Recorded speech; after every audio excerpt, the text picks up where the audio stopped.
If you look for Nauru on a world map, you'll need a magnifying glass, and maybe a bit of luck. This island is so small, it often escapes notice, even from the most seasoned travelers and geography buffs, and a lot of patience. Nauru is tucked away in the heart of the Pacific, surrounded by thousands of kilometers of open ocean, making it one of the most remote places on the planet. It's the world's smallest island nation, a tiny dot in the vast Pacific, often overlooked by travelers and rarely making headlines. Getting there isn't easy, you have to want to find it. There are no direct flights from most major cities, and only a handful of planes land here each week.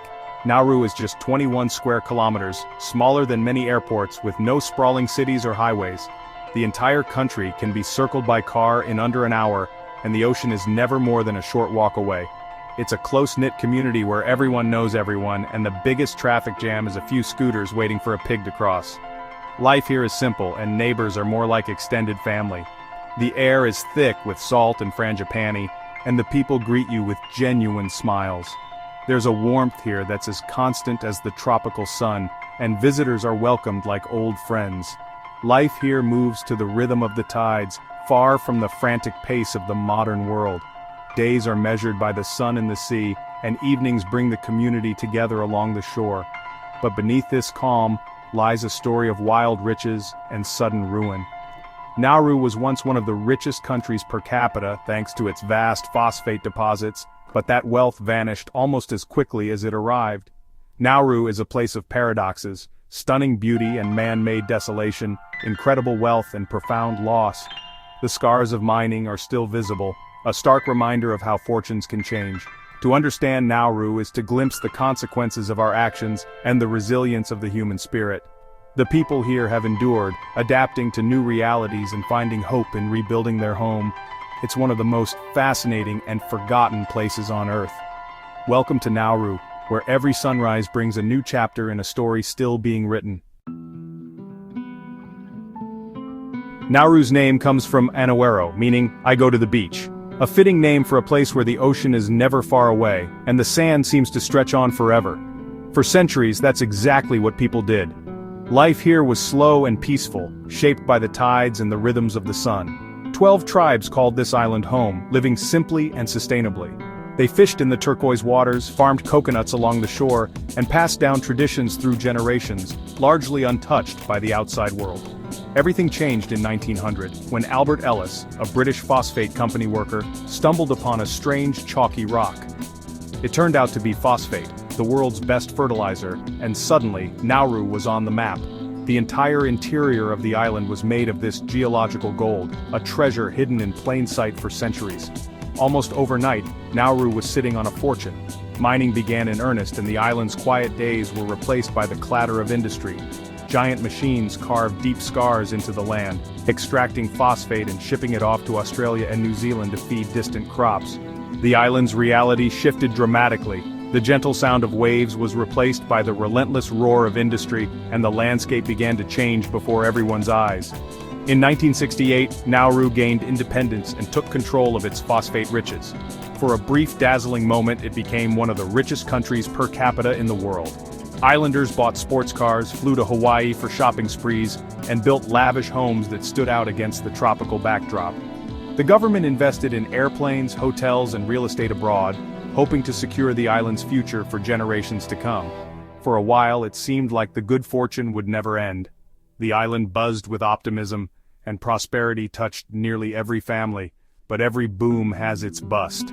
The phosphate began to run out, and the scars left behind would shape Nauru's future in ways no one could have imagined.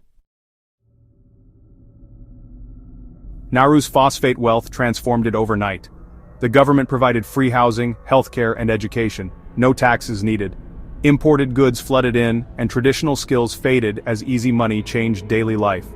Diets shifted to processed foods, leading to some of the world's highest rates of obesity and diabetes.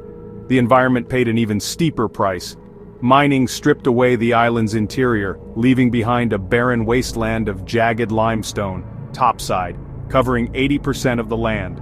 The lush forest vanished, replaced by a moonscape.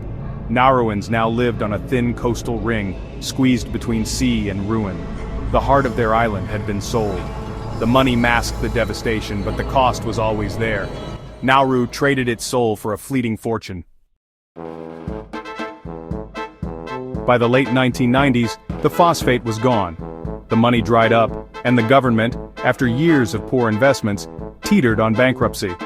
The welfare state collapsed, salaries went unpaid, the airline sold its planes, and blackouts became common. Imported goods vanished, and the once glamorous cars rusted by the roadside. The islanders faced hardship and uncertainty, with a ruined environment and no clear future. Health and education systems crumbled, and hope gave way to despair. Nauru became a cautionary tale of what happens when a nation bets everything on a single resource. Yet, the people endured. They returned to fishing and gardening, relying on family and community. The crisis forced a return to old ways, revealing a hidden strength. Down but not out, Nauruans adapted. Their resilience became their greatest asset. The story wasn't over. Visiting Nauru is like stepping into a living museum where every corner of the island whispers stories of its past. The land itself is a canvas, painted with the marks of history, both natural and man-made. The most striking feature is topside, a surreal alien landscape of jagged limestone, eerily quiet and haunting. These sharp pinnacles stretch as far as the eye can see, remnants of a time when the island's heart was mined for phosphate, leaving behind a labyrinth of stone. Nature is slowly reclaiming the land with hardy plants and trees pushing through the rock. Each sprout is a testament to resilience as green life finds a way to return, even in the harshest conditions. Rehabilitation efforts are underway, but the scale is immense. Recovery will take centuries. Teams work tirelessly to restore the soil and plant new life, hoping to heal the wounds left by decades of extraction. Along the coast, rusting cantilever loaders stand as monuments to the phosphate era, industrial skeletons against the sea. These structures, once symbols of prosperity, now serve as silent witnesses to the island's transformation. These relics are both beautiful and tragic, reminders of past might and present decay. They evoke a sense of nostalgia and invite reflection on the cost of progress. Yet Nauru's beaches remain stunning: white sand, turquoise water, and vibrant coral reefs. The coastline offers a stark contrast to the island's interior, a place where nature's beauty still thrives. Anibare Bay is a tropical paradise, and the reef teems with marine life. Here, the ocean is alive with color, and the bay is a sanctuary for both people and wildlife. In these moments, you glimpse the island that was and could be again. The blend of old scars and new growth hints at a future where balance might be restored. The scars are deep, but beauty endures. Flowers bloom in the cracks, and the landscape, though changed, still holds a quiet majesty. Nauru's landscape tells a story of loss, hope, and the possibility of renewal. It is a place where the past and future meet, and where the spirit of recovery is alive. It's a place where history is written on the land itself, and every step reveals another chapter in Nauru's ongoing story. Touring Nauru is a journey through history's layers. When two relics, bunkers, gun emplacements, and plane wrecks hide in the undergrowth, reminders of global conflict. The ghosts of the phosphate era linger, abandoned railways, rusting machinery, and decaying processing plants. Grand houses from the boom years now stand dilapidated, next to modest traditional homes and new buildings. Expensive cars from the 1980s rust in yards, symbols of a vanished era. Most poignant are the empty offshore detention centers, relics of Nauru's controversial role in global migration. Exploring Nauru means confronting a complicated past: war, wealth, collapse, and reinvention. The island's story is written in its ruins. Every corner is a lesson in resilience and change. The true soul of Nauru is its people, warm, welcoming, and resilient. Despite hardship, they greet visitors with smiles and curiosity, always ready to share a story or a game of volleyball. Sports are Central Australian rules. Football and weightlifting unite the community and inspire national pride. Family and community are everything. Weekends mean beach barbecues, laughter, and music. When government support failed, the community stepped in, proving their greatest strength is each other. Elders recall the lush island before mining, others remember the boom and the young dream of a sustainable future. Their stories are filled with nostalgia, sadness, and hope. Nauruans have adapted to unimaginable change, holding on to their identity. Their spirit endures no matter what. In Nauru, resilience is a way of life. Nauru isn't for luxury seekers, it's for the curious and open-minded. Accommodation is basic, food is simple, and tourism is minimal, but authenticity abounds. Getting there is an adventure, flights are rare, and the island's isolation is part of its charm. Rent a scooter, circle the island in half an hour, and explore hidden beaches and historic sites.